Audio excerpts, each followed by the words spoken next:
Hello and welcome to Year 3, another episode of the Utopia News WARCAST. The date today is Jan 9th, again, Year 3. So let's dive right into this. Not too much time to waste here. It's a nice fancy banner made, of course, by Lady Augustina. Thank you so much to her for that. And, just in case anyone wasn't aware, I did post some end of age 91 articles in the forums that everyone can check out from the most recent winners. I'm still trying to get a story out of Emirati, but they don't like to talk too much, and Binder's on vacation, so that means DMs are on vacation too. So let's dive into this. Here we are with our lovely screen. Now I just wanted to talk about the Pillow Talk war quickly. I did highlight a moment where the war had finalized last night after the last podcast. I was able to capture it live right at the end, and I posted it to the community. So hope everyone enjoyed that cliffhanger when the game was still derping, and it was trying to show us who had actually won that war. Of course, I already knew slightly before that anyway, but that's all right. It was a great war. Both sides fought extremely hard, but there was a lot of details that, of course, the charts don't tell, and the war may not have been so even as it seems here. Let's just take a quick look at the wars that we're talking about today. Of course, we found out last night Pillow Talk was defeated by, well, I'm calling them beers, 4-9. On the road again, defeated Metallic, so it doesn't look like Golden Eyelash was able to pull that one off. But good job to the Kingdoms that won. Some wars to note. Sell the Woods is still at war with Checkmate. It doesn't really look like that war is ending anytime soon, especially if both sides keep holding out. The pattern I'm starting to see is, a reverse. Basically, it's creating a concave pattern, which I drew a smiley face of and posted it in the Muga chat, which is pretty funny. But I saw this kind of pattern emerging about 24 hours ago, maybe 36 hours ago. I kind of had a feeling the war was headed that way. But without talking about that one too much, let's look at some of the details behind this war with Pillow Talk and beers. It seemed pretty, you know, like Pillow Talk had a really good chance, but looking at the net worth side of things, you can tell here, beers actually pumped significantly harder, leaving their ceasefire, whereas Pillow Talk was a little bit short, I think. So maybe they just had a few more elites trained. Sorry, several more elites trained. But when you look at this, this is their, um, their pump leading up into the war, leaving ceasefire, going into the war. Um, it looks like they went to war almost right away. Probably some form of arranged war, but as you can see, this line here is definitely larger, meaning they did pump a little bit more. They fell a little bit harder, probably because there was more to take, more to lose. But again, they had this emerging pattern where, even though they were taken down close to min time position here, um, maybe a little bit after min time, maybe 54 hours or so, but they were able to achieve that convergence again, and then, they constantly managed to keep Pillow Talk underneath them for the rest of the war until, Pillow Talk finally saw that, they weren't, sorry, that's the wrong shape there. They weren't really in a position to take this war. Reports from the front line on Pillow Talk's side indicate that mana was in short supply. They had coordinated fireball runs and attacks, but unfortunately, it wasn't enough to turn the peons in their favor. Sorry, actually, sometimes these things actually get carried over from the last video. Usually I wipe the screen, but I'm not sure where those actually came from. But enough of that. Yeah, this was a pretty tough war. I got some pretty sweet notes here from both sides as well. We're going to take a look at. Um, I think what I'm going to start doing is sharing some of these notes that I have with regards to the wars and some of the background details I have in some kind of forum post, just so people have something to read, and so I can populate the forums a little bit with some additional content. I do have some wars that people brought to me, and they brought so much information with regards to the war that I felt they had a lot of feedback and comments about it. So I had a I feel like I want to make articles out of those types of stories. So of course, if anyone wants to inundate my DMs with data and stories about their war, it's very likely that that will turn into um, an article, probably a written article in the forums. I still have to figure out how that's going to work exactly. I had been contemplating taking Sundays off from doing the WARCAST and doing some type of written component on Sundays just so I could get that done earlier in the day. But enough digression here. We're going to take a quick look at some of the data I have. Some interesting points here that were shared by one of the monarchs. A total of 4 dragons were sent. And this is Beer's Monarch actually. 4 dragons were sent, Emerald, Topaz, and 2 Sapphire. The last one, Sapphire, took them about 9 ticks to kill, but they had killed the others very quickly. As we had seen in our previous Warcast, they were slaying in about 2 to 6 ticks, I would say.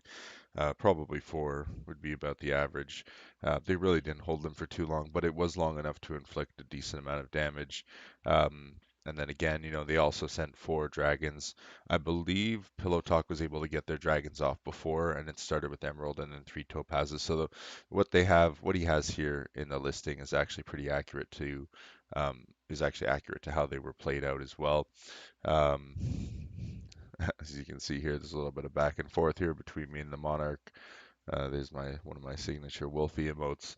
Um, this is something that was provided by Pillow Talk. This Kingdom Econ, um, according to them, was about 24 hours ago. Even before that, before the Warcast had even uh, aired on the 7th of July. So it was possibly their data here is even older than that. They didn't really disclose the date, but based on the information I got from Beers, um, it really shone light on what was actually going on in this war, because you can see here, um, they've already kind of gotten back on top of them.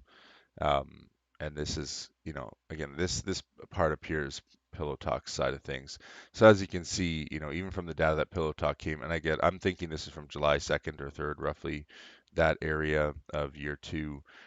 You can see Pillow Talk doesn't exactly have the TM war under control. Um, or sorry, they do have the TM war under control, um, somewhat.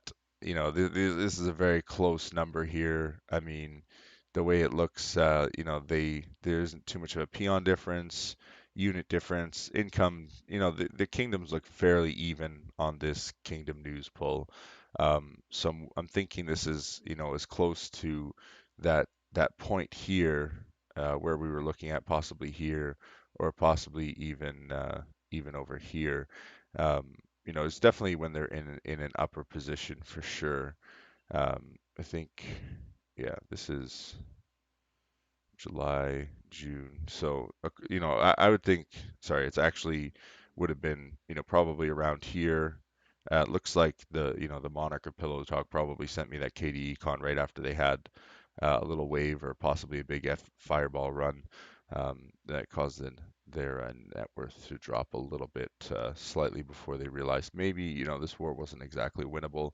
But when you look at Beers's, KDE con comparison, it's really a night and day difference. I mean, significant changes. I mean, I'm beginning to question, did they really do that much damage in less than, 6 ticks? Or is this data that was provided by Pillow Talk actually older than it appears? Because I mean, looking at the numbers here, I mean, Beers again, 30K acres versus the 23. Net worth, they got 4.7 million almost. So they've actually gained net worth since that time. As you can see, Pillow Talk maybe did have some slight advantage in TPA, WPA, and science department. Um, but that quickly changed closer to the end of war. I mean, that's pretty significant. Lots of damage done there. I mean, the peon gap is just massive. It explains why the Beers was able to, slay the dragons and then send the Sapphire even after the fact and still have, good amount of army. I mean, the armies aren't split too much differently, but the income is really starting to show on Beers' favor here. This is some information from Pillow Talks Monarch. Uh, so their plans, for the war were to mass the orcs and shell them out so they could be opt. Pretty standard procedure, I would say. I mean, you can't attack everybody, and you got to do something with them in the meantime. A lot of wars focus on core control. Others focus on, some TM control, but it really depends on the situation and what kind of resources and assets you have in play and to work with. Because, there's not necessarily one strategy fits all unless you're really refine, your choices when it comes to the kingdom. Some more information. This is again slightly before the withdrawal. The enemy was on 30% GS, so that's beers. 20% racks. They had dryads as well. Uh, you know, they were chaining beers as dwarfs and dryads, and they put in the GS. Oops, this is that can't be in there. Um, their orc UD put in high watchtowers and GS, and we saw them aiding up and took care of it. So I mean, it's some pretty standard movements here from the enemy here. Beers, we sent a Sapphire, took down 15k peons off of the enemy Monarch. All of their large dwarfs were peon controlled with Fireball Chast. That's a very standard chastity control maneuver, so very important there. We pulled ahead 40k peons, so that's the gap that we were seeing up there, where they pulled ahead, and there's that big peon gap there. They had four unbreakables. Dryads were making 30 to 40k GC per tick. They love the coverage of the show, but they actually fought harder when my prediction indicated that Pillow Talk would have a chance to win or was probably in a good position to win. They wanted to prove me wrong, and they're happy about their 96 hours and, of course, all the beers that are going to be had. Their econ was heavily hurt when they waived, but they needed about 9 to 10 hours to switch builds, so declared right before their army's return, and it took them about 24 hours to even out the econ again. Um, the enemy monarch in the war forums said that our surprise attack on his econ was UB and 17k K peons was well timed. So yeah, so they actually did. Beers actually did a last minute run on the Monarch of Pillow Talk, which took about 17k peons, and the Monarch E5. There's some pretty hard hit provinces here. And I mean, look at this one up here, 35 attacks to 47 attacks, and they're in the top three of the kingdom. I mean, acre wise anyway. This Tartan Special character took a lot of hits. I mean, double what even the worst hit did. Looking quickly down here at the other kingdom in terms of hits received versus hits sent. Do you want a bone was hit pretty hard, minus 926 acres. I mean, that's a pretty bad spot there. 52 attacks. Again, still not as much as a 71 that the other province took. Um, 57. Yeah, I mean, it's it's pretty obvious that one side had a little bit of slower armies. Let me just put a space there. So yeah, I mean, 11, 11 at the top versus 12, 11, 11, 11. So you can see, like, that's where the extra uniques came from. So good luck to everybody on that. I don't believe I had anything else or any other notes with regards to that war. So thank you so much for the Monarchs reaching out to me so we can get that information, and everyone else who provided information on the war for me. It's not very easy getting all the information sometimes, and intel is hard to come by, especially when you only have one province that doesn't specialize in intel. So again, anyone that would like to provide any information or anything during the war, or about any of the wars currently going on. I more than appreciate the assistance, the support. You can send any information to me, of course, in Discord or in game to my province 1-1 Utopia News. So that's it for the Beers versus Pillow Talk War. Beers, I hope you enjoy those beers, and congratulations on your victory. Thank you so much for reaching out to me again. The intel was valuable. Um, Great war, by the way, both sides. Looking at the next war that's completed, Metallic Recruiting versus On the Road Again. Um, you know, it really seemed like On the Road Again had a pretty good grasp on this war. Metallic had a pretty good war the last time around, but it seems like they were a bit outmatched here. They did grow to meet their opponent, who was sitting a little bit larger to begin with. Often in this scenario, the kingdom, who's already at that higher net worth bracket, has had more time to stack their wizards per acre and various other things. A lot of, if unless this was their ceasefire ending, GC would be in short supply and dragons would become an issue potentially, especially if you're up against a kingdom that just left a ceasefire. They'll have plenty of gold to throw around. I mean, as you can see on the honor side of things, the Red Kingdom did a great job tackling Metallic's honor and taking it with them. Huge honor gains here. I mean, very well done on the road again. Metallic, I don't know what happened. You did so well in the last war. It seems like you kind of dropped the ball in this one. But again, good trying to hold that honor. It just didn't seem like that was enough. So good job both sides. Um, cool. Yeah, so this is Tentacles, and again, this is pretty obvious who this is. I mean, he uses the same name all the time.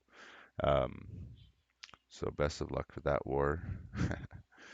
Let's see if any other wars have started in the meantime. We'll just do a quick, just go here to refresh the date because it is January 9th, year 3.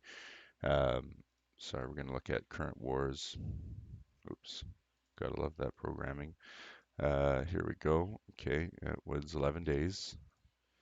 And so no new wars have started since I was checking for this podcast. We're going to take just a quick look at the top 10 kingdoms to see if really anything's changed that's even visibly noticeable. I mean, it seems like these lines are spreading out a tiny bit. Everyone's kind of spreading out a little bit more, getting a little bit closer to Barco. You can see Beers' victory propelled them into the second place. So it'll be interesting to see if anyone's going to start trying to go after Barco, who again is still, consistently growing. Looks like, June 23rd and May 23rd. So every 24 days they seem to be growing just a tiny little bit as much as they can. They are the biggest in the world still. A quick look at the honor chart shows, break time is firmly in control of honor, with of course beer coming in second. So now Barco is not even in the top three anymore for honor. So they're, but that could easily be made up for in their next war. So, hopefully we see some nice top end wars here. I mean, there's definitely some good provinces, or rather some good kingdoms in a good position to have some very strong wars for year 3. So, let's take a look at what's going on right now. Right, so here's the Woods War we were talking about now at 250 hours. They calling themselves Tentacles now, the Blue Kingdom. I mean, I drew a smiley face on this one because I mean that's exactly what it looks like. I mean, we've got our eyes here, and that's kind of drugged up smiley face or something. But anyway, you get the idea. They created a smiley face here. I mean, it's pretty funny. Oh, that's not supposed to happen, but you get the idea. Smiley face. Um, you don't really see this very often. I mean, there's a strong entry to the war over here, where Woods took a firm lead. And again, this wave here, they took a lot of damage. Woods, by the way, took a lot of damage. Checkmate took significantly less, but they were already on that downward trend. So I mean, it's hard to bounce back from that. But I mean, at the same time, this is a pretty significant trend right here as well. They're already pulling back that lead, but at the same time, Woods is still doing a pretty good job of reining it in. I mean, they're trying to grow at the same time. However, when you look at these lines, I mean, it's pretty clear that Checkmate is actually gaining net worth a little bit faster. Woods is getting slowed down by their waves a little bit here. Whereas, this is probably, I'm just going to clean up this mess. This is probably, as you can see, every time they pull up a little bit, they're going down. Whereas checkmate, that's the extent of their damage, and then they're going up. Woods is going to have to try very hard to keep on top of this one. I don't exactly know what the situation looks like, but based on the intel they provided at the time, it seemed like they were in a good position, or possibly a better position than they were in actuality. But of course, only the people with all the intel would know that. Definitely significant damage to Oak Grove still, and Hedgehog, of course. Not as much damage on the enemy. I'm not sure what their plan is here. Definitely not what I would do in this situation of the war. I mean, I could tell you what I would do in this situation. However, things like this can really impact the war, especially if, there's lots of data that remains to be hidden. But I mean, at this time, um, you have to kind of start looking at the net worths. Woods has some pretty good net worths up here, but at the same time, it doesn't seem like checkmate is losing fast enough. Like they're not losing net worth fast enough. So whatever damage Woods is doing, it needs to be a little bit more coordinated. They need to focus on some targets within their waves. Those are some pointers that I can give them without, outright just telling them what to do. Um, I'm sure they have some kind of plan in place. However, these longer wars, newer kingdoms or less experienced war leaders tend to stumble a little bit for how to close them out, especially when it seems like the enemy and yourself are evenly matched, or your kingdom becomes slightly less engaged. So best of luck to both sides. I mean, remember, this is only an 11-day war now.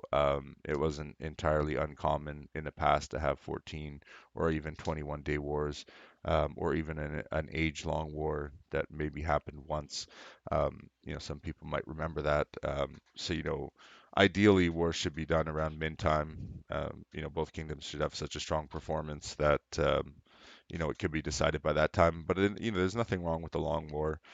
Some people do like them. I used to like them a lot, not just because of it came down to a skill perspective, but it was such an even war, such an even battle that neither side really felt like they needed to withdraw, because there was still the potential for victory on both sides, and that's what kept the players going, and there was that hunger to win that kept the kingdom going through those long week plus wars that in all reality, I know there was at least a few wars that lasted 3 to 4 months, sorry, 3 to 4 weeks. So, we really have gotten a little bit spoiled with regards to how wars are conducted here in present day Utopia.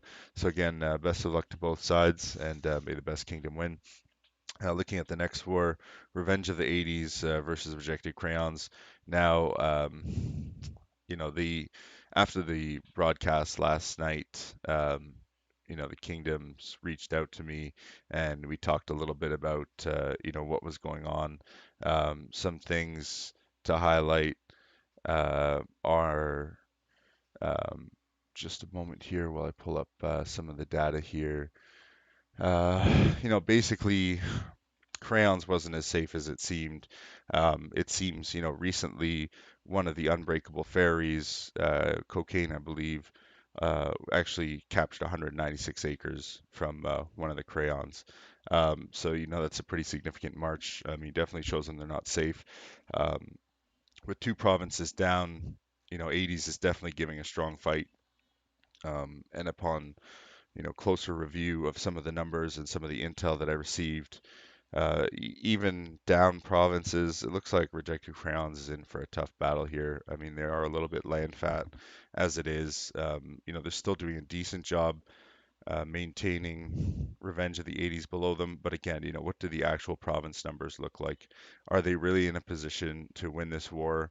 The honor chart, and the land chart obviously, think so, but those are easily manipulated by making big hits and taking honor and land really quickly off of gains. So those aren't necessarily the best charts to follow. That's why I like to follow the net worth chart. And when I do my wars, I like to base it heavily around net worth more than anything else. So here's that cocaine province. I mean, I'm pretty sure it's a ferry. So they just marched and took um, 200 acres off statutory grape, which I mean is a big fat dwarf province. But from my understanding, these bigger dwarf provinces don't necessarily have any econ to back them up. Um, so it'll be interesting to see how they deal with this because look at the net worth per acre on these provinces at the very top. Very meager. It's going to take them a long time to be useful at this stage. And if this ferry can break them, who knows what these orcs are capable of? We really need to see what the offense and defense looks like in this war. But we have looked at it a few times already. To be honest, I think this is one of those situations where it looks like it could be anyone's war. But I have a strong feeling, 80s is not going to give up. And given this trending pattern here, I think 80s is going to come back with a vengeance, as the 80s literally has already in the past. So best of luck to both kingdoms. Don't want to look into this one too much more because I think it's still a strong possibility both sides have a good chance. Although, as I said, with some of the information I've received, it doesn't appear as though rejected crayons isn't necessarily the best position right now. So again, best of luck to both sides. Um, Let me see here. I think I had another note from the Discord here. Right. Okay. So I just had a note indicating from one of the monarchs of the Pillow Talk War with beers that that KD econ information was actually from after the withdrawal. But I mean, it's that would explain the big acre jump.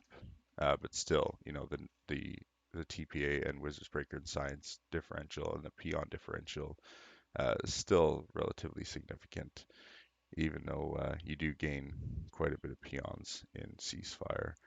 Um, but let's not get back to that war. That war has been concluded, and there is plenty of coverage available in previous podcasts. So looking at the next war here, how come we can't fund dragons versus Sons of Anarchy Hostile? Sons of Anarchy looks like they were the smaller kingdom. However, Blue did rise to meet them, and again, they've got a nice steady net worth line here, Sons of Anarchy. But again, they've achieved that convergence, and now they're maintaining their position on top of how come we can't fund dragons. Quick look at the land to see who's damaged the most. We got dwarf and a dryad at the bottom on either side. A few provinces, two more provinces over 1,000 acres on how come we can't fund dragons. Overall, a lot of damage has been done this war. Um, Definitely significant damage to both sides.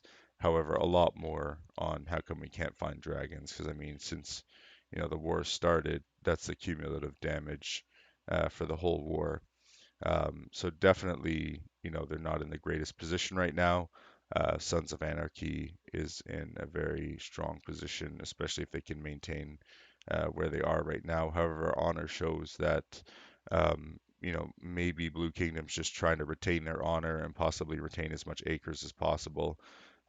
Maybe they're looking to possibly withdraw because again, their wave here was pretty strong to bring the acres back. They haven't quite broken even again just yet, but they're on their way there. Maybe they're just looking to break even on honor and land before they withdraw from this war, because it doesn't look like Sons of Anarchy is getting ready to slow down anytime soon. So best of luck to both kingdoms on that one, and let's move on to the next war, Simpsons versus Monsters. Looks like there's a bit of a drop here on the net worth side. I mean, that was either, one province was heavily damaged, but that's about 180K net worth missing there.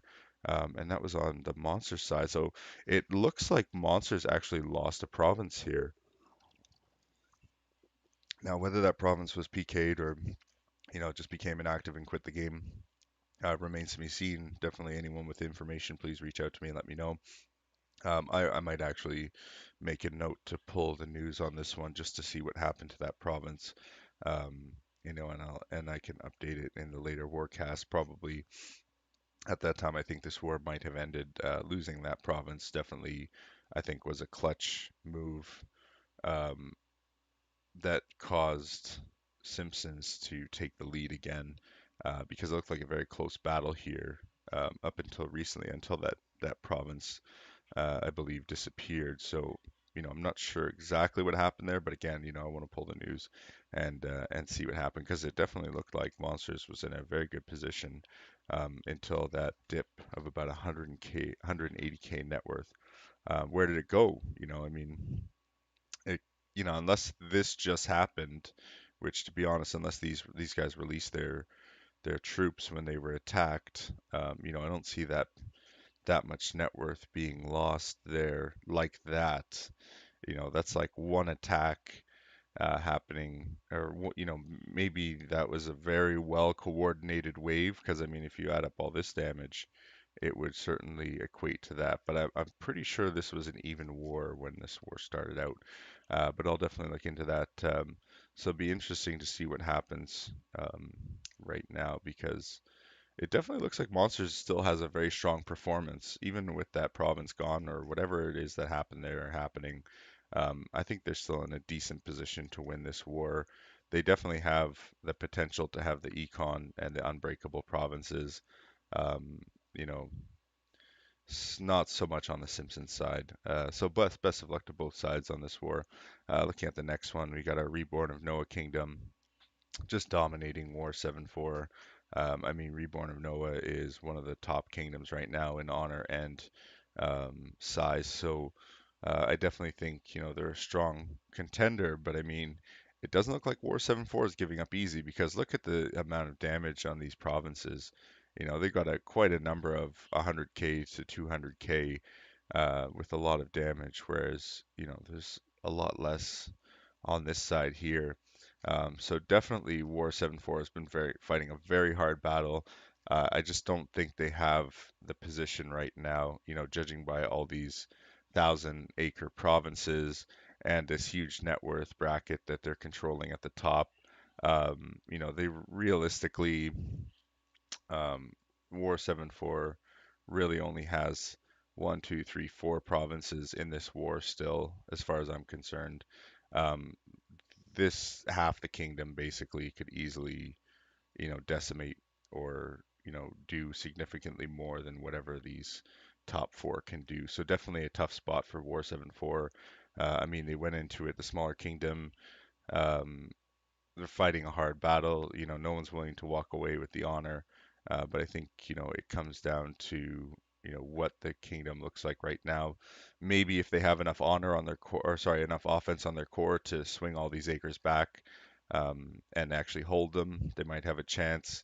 But looking at the net worth per acre, this banana kiwi just took a massive hit.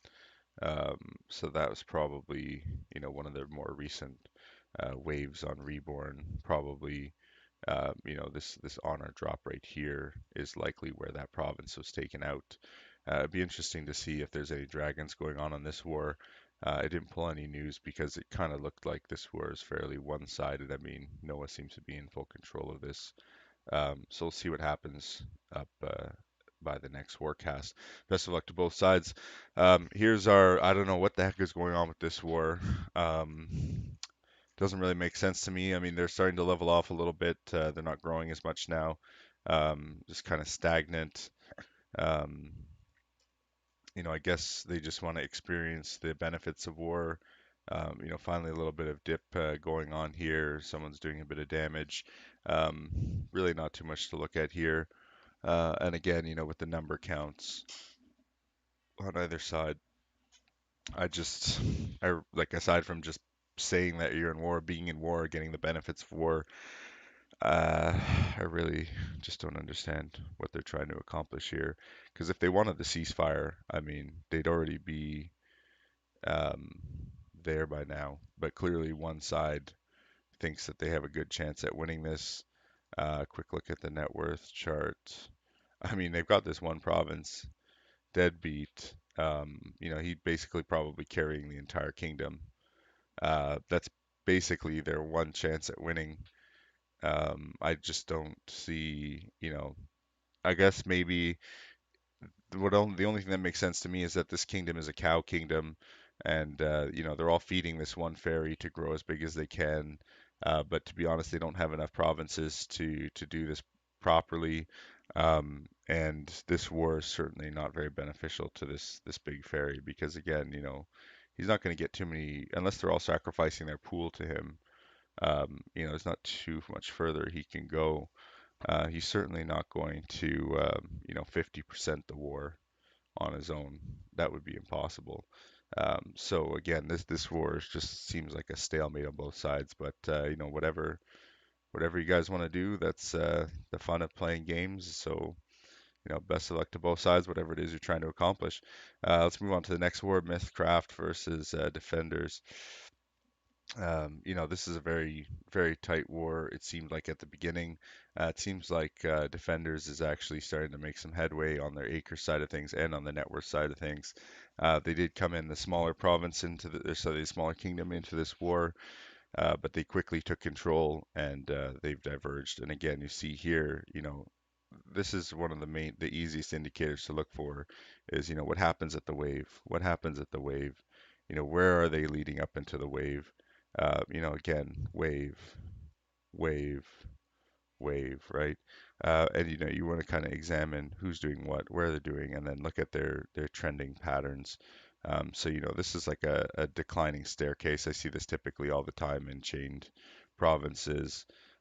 Sorry, in kingdoms that like to do a chain control style attack. Very strong staircase profile heading down towards the ground there. This is definitely their war to lose all the other bonuses that some of the races get. So best of luck to both sides on this one, but definitely thinking Defenders is on the track right now. But again, best of luck to both sides. We'll see what happens. Next war, we got Drunken Party versus Tom Quit. Tom definitely again pulling up his socks here, staying in control of this war, whether he's leading the war or not. I hope he is because after getting smoked by pirates. I think he needs the little confidence boost there, because last thing we want is less war leaders available to run the wars. Because that's burnout's a thing, and not everyone can run wars or run a kingdom age over age without significant support from the entire kingdom. Again, this war is pretty tight, evenly matched on both sides. Um, the Tom Kingdom was a slightly larger kingdom in net worth going into the war. They were pretty even. Looks like they both opened with some strong chains. As you can tell by these declines here, but it seems like they've been getting a little bit softer, especially from the Tom Kingdom. Drunken Party slowly getting closer with every wave to achieving convergence there. And I mean, the Tom Kingdom looks like they might be having or just had their wave. In terms of separation, I definitely think Drunken Party has a good chance to achieve convergence on their next wave. And where it goes from there will ultimately kind of determine the direction the war is headed in. So best of luck to both sides. Let's look at the next war here: Evil Friends versus Wartime. Not too much is really seems like it's going on here. They are two provinces down, so definitely Wartime should be the one walking away from this war, and it looks like they have capitalized on this. This is a pretty decent drop here, and again, pretty cascading failure basically for Evil Friends there. This war is not going to be kind to their honor or their land. Definitely a good target for wartime. So good job picking that target. You're definitely going to walk away from this war with some good resources. So best of luck to both sides. The themeless war. Now there is a backstory to this. I did receive some information regarding the war here with themeless.